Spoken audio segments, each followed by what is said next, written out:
Women, on the other hand, they don't want to make the call because they don't want to have the accountability if stuff goes wrong. So a lot of times what they'll do is they'll have like a round table and they'll take a collective vote.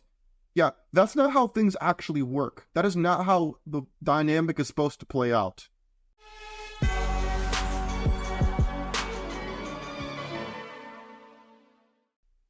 Ladies and gentlemen, welcome to the Sheared podcast. I'm your host, Austin Cree, and my friends, today we're going to revisit Christian marriage. The reason why I'm so passionate about this topic is mainly because I grew up in the church. I've been exposed. Some of my friends are married and they're very strong Christian people. But you know what's extremely interesting? Before we hop into this video, I want to show all of you, I believe there to be a stark contrast between Eve and Lilith. Now, for those of you who've never heard of Lilith before, number one, she's from Jewish mysticism. Some of you might not dive into the Kabbalah or to the Talmud or any of these texts. I find them very interesting, and so I dive into them. But we're going to really visit this because apparently the feminists have really taken her image and tried to make it their thing, when in fact, it's not really theirs. They've just kind of done with a lot of what other communists tend to do. They tend to say, hey, you know what? That's cool. Yeah, I want to take this and I'm going to use it for my own devices. That's what they tend to do. Just look at how traditionally they tear down statues, they rewrite history, they indoctrinate people. And for those of you who may be confused as to why I'm bringing up politics when it comes to religion, it was Thomas Jefferson himself who said that the two were very closely linked. And to separate one from the other, it's kind of impossible. You can really try, but it's extremely hard to do so because most religions have a part of their doctrine that says this is how you should act to follow this religion, and a lot of that drives policy. I also, on a funnier note, I want to thank all of you who are newer to the channel. Maybe you found my Christian woman is the problem video. Apparently that one has gained a little more popular on this channel. It's so funny to me. I'll read the comments, and hey, I don't care if they're like held for review. For those of you who don't know the backgrounds of YouTube, the ones that are might be construed as more offensive, I have to approve, or they ask me to approve, and I approved all of them. You know why? Because I believe in free speech. Even if it's insulting to me, or it's insulting to others, I don't care. I want it to be put forward. I want people to have their rights of free speech. But it's so funny to me that, people don't like what we do over here. People don't like that we have these conversations. You know what? I'm cool with that. I don't do it to spite people. I don't do it to get people to be triggered. I do this for the good of men. Because if you look in the mainstream media today, how many people who watch, whether it's any of the alphabet news channels, any of the streaming services, how many of you find that people care about men, men's issues, men's point of view? Nobody cares about any of that. Besides a very select few people on this side of the internet. And I'm sorry, I can't stop laughing because it's so funny to me, where instead of addressing the message, a lot of people want to address me, whether it's my background. Yeah, I'm in college. I don't know what to tell you. I mean, if I had millions of dollars or even a couple thousand, maybe I might invest in a studio. We're working on it. But a lot of people want to address like next to nothing about arguments, and they want to gaslight you into thinking you're the problem, or they want to react emotionally. Gentlemen, we gotta hold the line out here. And anytime anybody wants to come out here and try to use emotions against you, here's what I want you to tell them. Well, this is getting weird. I want to tell you that they're weird because they are weird. But anyways, I'll stop dragging my feet over here. I just sounded really funny. Thank you to the haters. You're great comedy. I appreciate you very much. And by the way, gentlemen, if you're trying to be out here and you want to develop your personal philosophy, or if you want to read my book, Biblical Bachelor, you don't have to. I wrote it only to help you develop a philosophy where you're not getting exploited, or you're getting exploited as little as possible. Don't let other people try to tell you that you're wrong about something if they don't want to use logic. But anyways, let's stop dragging our feet and let's get back into the task at hand. Gentlemen, I had a guy comment on one of the videos the other day, and he made a fantastic point of, he kind of validated what we talk about over here when it comes to, hey, you know what? I'm a Christian guy. or I'm quasi-Christian, or I'm a spiritual guy, and I have a hard time bringing together this, people want me to be married. The Bible says I should be married over here. But on the other side, I say, wait, hold on a second. A lot of these women are double dipping. They want to be a feminist over here, then they want to be a traditional Christian woman over here when they're 30, 25, 35, whatever, when they're not in their prime. I'm not getting their best years. They're treating me like a life insurance plan, and I don't want to do that. Or they're treating me like they're doing me the favor by talking to me. And I really, and you know what? You're not alone. I deal with that stuff from time to time too. But you know what's the very interesting part? There's a whole story on this. None of this is new. None of what we are experiencing is new. The version is new. The appearances are new. But this whole idea of the spirit of rebellion, the I can do everything a man can do type of a thing.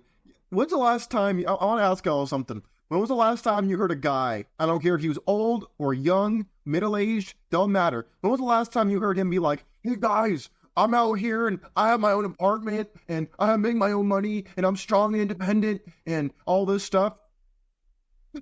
I never. Oh, hell no. Nobody does that. You know why? Because it's basic crap. Like, oh, good job. You're like an adult human being. Oh my gosh, that's awesome. That's great. Versus for a woman, apparently that's an accomplishment. But hey, you know what? Okay. If that's what makes you a queen, having the equivalent of a condo, go ahead. Make my day. I don't care. I find it funny. But, gentlemen, this is what the Lilith spirit is. It's the spirit of rebellion, the spirit of defiance and whatnot. It's like I can do everything. I can do everything. It's like a child who says, "Oh, I can do everything my dad can do." And then meanwhile, they're playing house, they're playing and having a job, they're playing in all these things, and then they want to act like that's what they're actually doing. It's like, most of you know, not really. You're kind of living life on recruit difficulty, and you want to pretend like you're actually living life on veteran difficulty when you're not. But you want all the medals of having beaten a level on veteran difficulty, but you haven't, and so you're like, no, it's not fair. Oh, you know what's not fair? I'll tell you what's not fair. Having the supreme power of the cootie cat over pretty much all men who are heterosexual. That's not fair. Do I have power like that? No. Where's that equality at? Anybody want to answer that question? I'm not going to get sidetracked. That's why we're talking about the Lilith spirit today.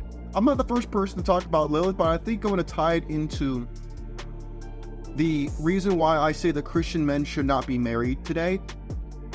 It's not because you maybe lack the ambition to do it. Marriage is supposed to be a beautiful thing. The problem is we don't live in a society that is friendly towards men, that has marriage laws and divorce laws that are favorable towards men. We don't have it. It's not even equal. Oh, I'll tell you it's equal, but as someone who's studying pre-law, as someone who hopes to go to law school, let me tell you, that's not the case. That's not how it actually plays out.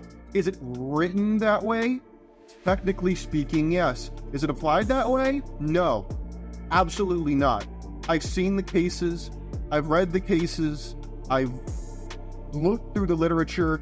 This is not, and men will probably in this comment section or in any comment section across this side of the internet, they will tell you anecdotally what they've dealt with, how much money they've spent, how much their wife keeps them away from their ex-wife now, keeps them away from their kids. This is not just something we make up to be bashing people. This is a real big problem. And this is why I'm trying to tell you, the church is not immune to this. Do you think you walk into the church and immediately all of the hurricane outside is just going to go away? No, it's not. It's not going to go away. I don't care what people tell you. Oh, if you're a real Christian, then it's not going to bother you. No, that's like saying, if you're a real man, what does that mean? What does that even mean? What? Someone define what real Christian is, or what a real follower of Christ is, or what a real man is. What do any of these things mean? They're shame tactics. They mean nothing. So we're going to hop into, those of you who've never heard of Lilith before, we're going to hop in. I'm going to show you this video. Shout out to See You in History Mythology.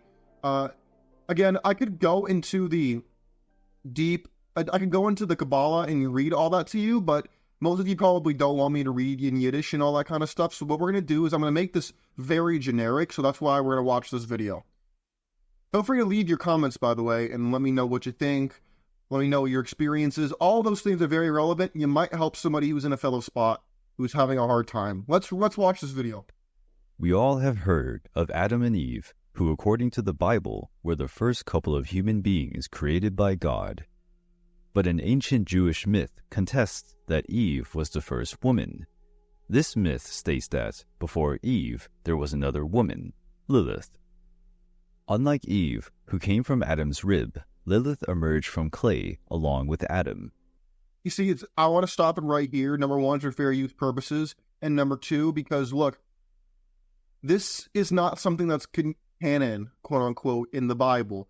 But it's something that tells you why we see the dichotomy that we see, and she's mentioned in Isaiah. Not by name, I don't think. I'd have to revisit the exact place. But the reason I bring her up is because she's been co-opted by the feminists. And the reason she has been is because she's like the succubus. She's like the queen succubus. And so when people talk about this equality nonsense, they don't actually mean equality. They mean they want all the benefits that men have with none of the drawbacks, and then all the benefits of being women with none of the drawbacks. That's what that means. If they actually wanted equality, they would hate their life.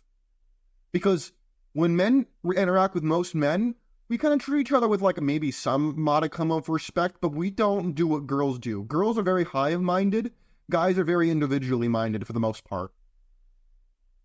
And so when we get to this idea of like, oh, she was created out of clay just like Adam, so they made her inherently equals. People aren't equally all human across the board, whether you like that person or not. They're equally human beings. Here's the problem, though. Women are naturally born with power over men. You ever heard of Tato the Elder? I've read him on the show multiple times. His whole thing was women become the masters of men when they achieve, quote, equality because they were already born equal to men. In the capacity, they have equal strength over men that men have over women, with their ability to manipulate and control. Men and women are equal on that playing field. Let's continue. Since she was created by God in the same way as Adam, Lilith did not submit to her husband's commands because she thought she was equal to him and did not accept Adam's domination. See, again, when women want to talk, women want to have a round table about things most of the time. We as men, we might ask 1, 2, 3 guys for advice, but we'll make the call for the most part. Women, on the other hand, they don't want to make the call because they don't want to have the accountability if stuff goes wrong. So a lot of times what they'll do is they'll have like a round table and they'll take a collective vote.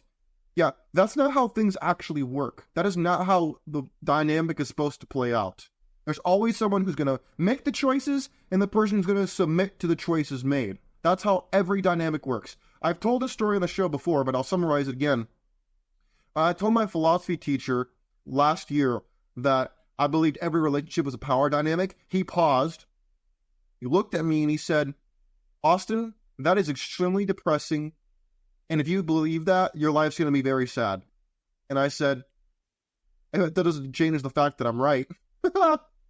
He didn't like that very much. But again, people don't like to hear reality. You don't like to hear it. So that's why we're talking about it. Because it's good medicine tastes lousy. Doesn't have sugar. Doesn't have high fructose corn syrup. None of that swill. It's good medicine tastes bad. I don't claim to be a doctor, but I got the medicine for your soul. Let's keep going.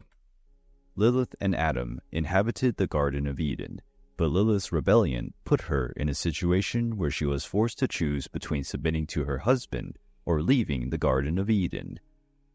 Lilith was not willing to give up her independence. Therefore, she opted to leave Adam and the Garden of Eden behind. The first woman ever created went into exile and settled herself near the Red Sea. You know what's ironic? What's ironic is the same... So in the story of Lilith, she leaves Adam, she defies God because, oh, I will not be controlled. I'm a strong, independent woman. What does she do? I'll spoil it a little bit for you. It's already been inferred. She submitted to Satan. Oh, she'll submit to that bad boy, the no good guy, who's dangerous and edgy and not good, but she won't submit to the guy who would have actually done things for her that were good, that were profitable and that would have benefited her long term. Does that sound familiar to anybody listening to the show?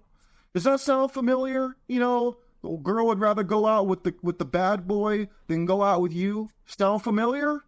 Yeah, of course it does. We've all been there. No, I'm not telling you to be bitter and upset because that doesn't benefit you. I'm telling you to understand how this works, where this comes from and why. I'm not saying necessarily that she's real. What I'm telling you is that what she represents is very real in our lives today. We see this everywhere that we turn, on the internet, in real life, in conversations. We see this everywhere. So that's why we're talking about it today. You got to know where this all comes from. God sent angels in an attempt to convince Lilith to return to the Garden of Eden, but she turned her back on God. Without his wife, Adam started to feel lonely. God, seeing that he was struggling with loneliness, decided to create a new woman for him, Eve. Due to her decision to reject the Creator, Lilith was demonized. She was now considered a woman-shaped demon. In her demonic shape, she would have the power to instigate disease in newborn children, and... Okay, I'm going to pause it right here. Number one, Lilith was basically the opposite of Eve in almost every way. Now, obviously Eve wasn't perfect. She had her own problems I've outlined before, one of which was she didn't really listen to Adam all the way either. But then again, Adam wasn't the greatest leader in the world either. So we all understand that. However, when we look at Lilith in particular, she doesn't defy people because she has a better plan. She's defying God, Adam, and whatnot because she just wants to be defiant. You never notice throughout I don't know. This is not based on a true, this is mysticism. So it's more like what it represents. How many people in your life, whether it's women you knew, women you know, you're related to them, you're married to them, how many of them will tell you no? Like, no, I will not do X, Y, or Z. But then you're like, okay, then what do you want to do? And they're like, they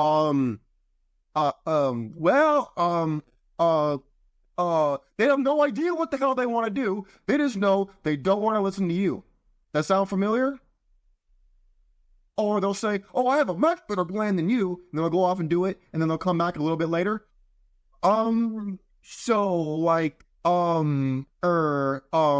So, hey, how's it going? You want to catch up? You're like, Oh, hell no, no. I don't think so. You're like, okay, so you're back. Wow, that didn't take very long. And again, I'm not saying this to make people feel bad or make you feel angry. I'm saying this because this is the way it actually works. We've all seen this in our lives. Whether it's the people that we were attracted to, related to, or people that we're just friends with, we've seen this happen. We had a friend who went through it, cousin who went through it. We know this. Let's see how much more of this I want to share. To protect children from evil, the babies were given amulets with the names of the angels who tried to take Lilith back to Eden.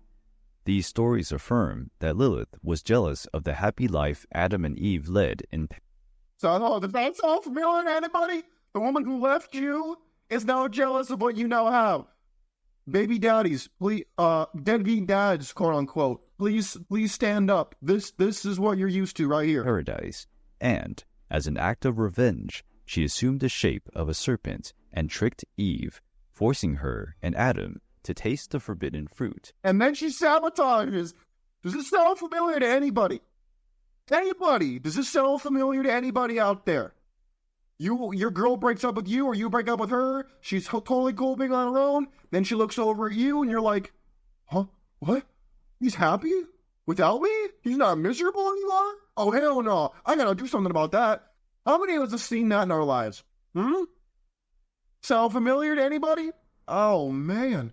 Which caused the couple to be expelled from the paradise. Lilith's story is quite well known, yet this version is not present in the Christian Bible, and it is rejected by both Catholics and Protestants. The version in which she would have been Adam's first wife is found in the Syriac alphabet text. The date of the writings is unknown, but it is believed that they were created already in the medieval era. The myth of Lilith is found in Hebrew, Babylonian, Sumerian, and Assyrian mythology. The figure of Lilith in Mesopotamia was seen as an evil deity, or, when associated with the moon, she was regarded as a goddess. Gentlemen, let me ask you, we'll close on this. You get the point. We'll close on this. How many of us have experienced this exact outline in our lives? Where she wasn't happy, she left, she then looks over you, you're down bad at first, so she's kind of happy, and then when you start winning, you're like, oh, I'm good now, whatever. And then she looks over and she's like, you have the nerve to be happy? Oh, hell no. Oh, we ain't gonna let that happen. Oh, no. Oh, no. And then throws a monkey wrench in your program, taking you to child support, or suddenly trying to get back in your life, putting an allegation, a false one at that on you.